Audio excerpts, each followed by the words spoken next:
আজকের বিশেষ খবর। চীনের ভয়ে বিপাকে ভারত বাংলাদেশ রেল ট্রানজিট সমঝোতা চুক্তি। প্রথমবার ট্রেনে করে সাইবেরিয়া থেকে মুম্বাইয়ে আসছে কয়লা। মমতার ধমকের পরেই কাজ শুরু। টোটো চালকরা টিএমসির পতাকা নিয়ে হাজির।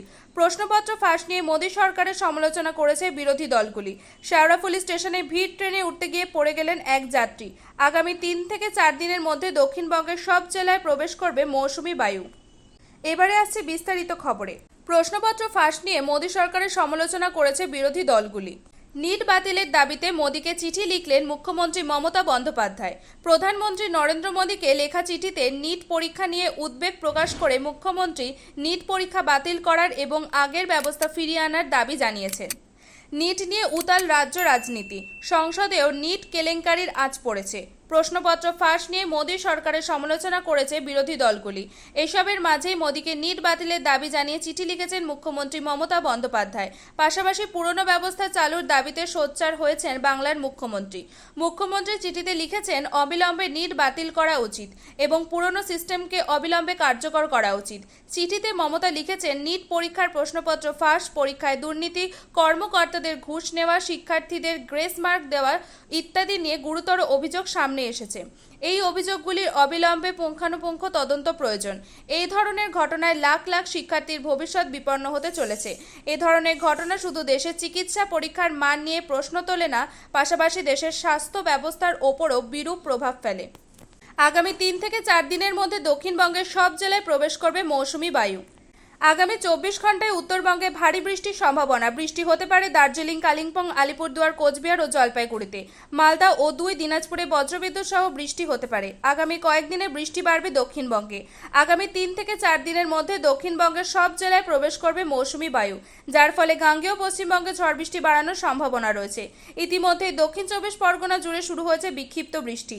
এদিকে প্রবল বৃষ্টিতে দিল্লি বিমানবন্দরের ছাদ ধসে পড়ার ঘটনায় বিজেপি এবং নরেন্দ্র মোদীকে সরকারের নিশানা করলেন জাতীয় কংগ্রেস সভাপতি মল্লিকার্জুন খাড়গে। তিনি নরেন্দ্র মোদী সরকারকে নিশানা করে সোশ্যাল মিডিয়া প্ল্যাটফর্ম এক্সে একটি পোস্ট করেছেন।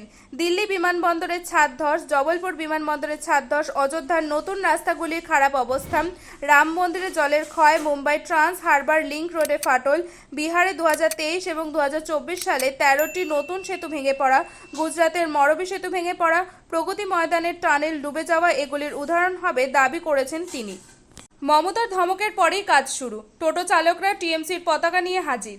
বৈঠক শেষ হতেই মেদিনীপুরে তৃণমূলের হকার ইউনিয়ন ফুটপাত দখল উচ্ছেদে নামল। নম্বরহীন টোটো চালকেরা বাঁচার জন্য শাসক দলের ব্যানারে হাজির হল পৌরসভায়। মুখ্যমন্ত্রী কড়া হাতে ফুটপাত দখল করে থাকা হকার শহরের রাস্তায় যানজট মুক্তিকরণের নির্দেশ দিয়েছেন।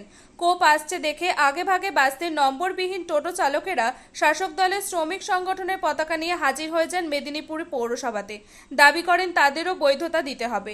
অন্যদিকে মেদিনীপুর শহরের রাস্তায় ফুটপাত দখল করে থাকা হকারদের সরানো শুরু করল শাসক দলের হকার সংগঠন। শেওড়াফুলি স্টেশনে ভিড় ট্রেনে উঠতে গিয়ে পড়ে গেলেন এক যাত্রী। শেওড়াফুলি স্টেশনে ভিড় ট্রেনে উঠতে গিয়ে পড়ে গেলেন এক যাত্রী। গুরুতর আহত অবস্থায় তাকে শ্রীরামপুর ওয়ালার্স হাসপাতালে ভর্তি করা হয়েছে। অফিস টাইমে সকাল 9:30 নাগাদ ডাউন ব্যান্ডের লোকাল 5 নম্বর প্ল্যাটফর্মে ঢোকে। ভিড় ট্রেনে উঠতে গিয়ে রেল লাইনে পড়ে যান এক যুবক। গুরুতর আহত অবস্থায় তাকে শেওড়াফুলি জিআরপি থানার পুলিশ কর্মীরা উদ্ধার করেছে। অন্যদিকে জলের দাবিতে জাতীয় সড়ক অবরোধ। পুরুলিয়া শহরের 16 নম্বর ওয়ার্ডে বিক্ষোভ। স্থানীয়দের অভিযোগ, দীর্ঘ 1 মাসের বেশি সময় ধরে পানীয় জল পাচ্ছেন না। বারবার পুরসভাকে জানিয়েও কোনো সুরাহা হয়নি বলে অভিযোগ। আজ সকাল 8:30 নাগাদ পুরুলিয়া বাঁকুড়া 60-এ জাতীয় সড়ক অবরোধ করেন স্থানীয়রা। অবরোধকারী মহিলারা বাড়ির হাঁড়ি বালতি নিয়ে অবরোধে সামিল হন। পরে পুর আধিকারিকরা এসে 7 দিনের মধ্যে সমস্যা সমাধানের আশ্বাস দিলে অবরোধ তুলে নেন স্থানীয়রা। প্রথমবার ট্রেনে করে সাইবেরিয়া থেকে মুম্বাইতে আসছে কয়লা। সাইবেরিয়া থেকে কুচবাস কয়লার প্রথম চালানের মাধ্যমে ভারত রাশিয়া বাণিজ্য উল্লেখযোগ্যভাবে বৃদ্ধি পেয়েছে। 2টি ট্রেন বর্তমানে international north south transport corridor হয়ে ভারতে যাচ্ছে। চালানটি ইরানের বন্দর আসবাব বন্দর হয়ে মুম্বাই বন্দরে পৌঁছানোর কথা রয়েছে। এনটিসি হলো একটি ৭,২০০ কিমি দীর্ঘ মাল্টিমোডাল পরিবহন নেটওয়ার্ক যা সমুদ্র, সড়ক এবং রেল রুট অন্তর্ভুক্ত করে, যা সেন্ট পিটার্সবার্গ থেকে ভারতের মুম্বাই বন্দরে সংক্ষিপ্ততম সংযোগ পথ প্রদান করে। করিডোরটি পশ্চিমা নিষেধাজ্ঞার প্রক্রিয়ায় নতুন পরিবহন রুট আবিষ্কারের জন্য রাশিয়ার উদ্যোগের অংশ, যা ইউরোপ থেকে এশিয়া এবং মধ্যপ্রাচ্যে বাণিজ্য প্রবাহের পরিবর্তনের প্রয়োজন করেছে। এই করিডোরটি শুধু ইরান, রাশিয়া, আজারবাইজান এবং বাল্টিক ও নর্ডিক দেশগুলিতে প্রবেশাধিকার দেবে না, বরং মধ্য এশিয়ার 11টি দেশকেও উপকৃত করবে। ভারতের ধাতব কয়লা আমদানিতে রাশিয়ার অংশ 2021 থেকে 22 সালে 4% থেকে 2023 থেকে 24 সালে 21% উপনীত হয়েছে। এই বৃদ্ধি ব্যয় সুবিধার জন্য দায়ী করা হয়, যদিও প্রত্যাশিত রপ্তানি কর এবং ক্রমবর্ধমান লজিস্টিক খরচের কারণে রাশিয়া থেকে দীর্ঘমেয়াদী আমদানি হ্রাস পেতে পারে। চীনের ভয়ে বিপাকে ভারত-বাংলাদেশ রেল ট্রানজিট সমঝোতা চুক্তি। ভারতের উত্তর পূর্বাঞ্চলীয় রাজ্যগুলির সাথে বাংলাদেশের সংযোগকারী রেল ট্রানজিট সমঝোতা চুক্তি বাতিলের জন্য এবার পাঠানো হলো আইনি নোটিশ। এই প্রসঙ্গে প্রাপ্ত তথ্য অনুযায়ী জানা গিয়েছে যে নোটিশটি বাংলাদেশের রেল মন্ত্রকের সচিব থেকে শুরু করে স্বরাষ্ট্র মন্ত্রকের সচিব সহ বিদেশ মন্ত্রকের সচিব ও আইন মন্ত্রকের সচিবকে পাঠানো হয়েছে। মূলত গত বুধবার বাংলাদেশের সুপ্রিম কোর্টের আইনজীবী মো মাহমুদুল হাসান এই নোটিশটি পাঠান।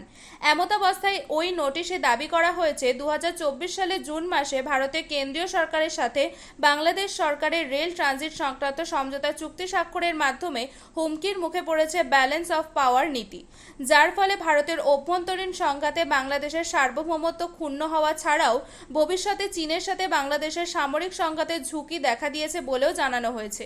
নোটিশে আরও বলা হয়েছে যে ভারতের উত্তর পূর্বাঞ্চলীয় রাজ্যগুলির সাথে বাংলাদেশের রেল ট্রানজিটের বিষয়টি স্বাভাবিক নয়, কারণ ভারতের উত্তর পূর্বাঞ্চলীয় রাজ্যগুলিতে বিভিন্ন বিদ্রোহী গোষ্ঠী ভারত থেকে স্বাধীনতা চায়।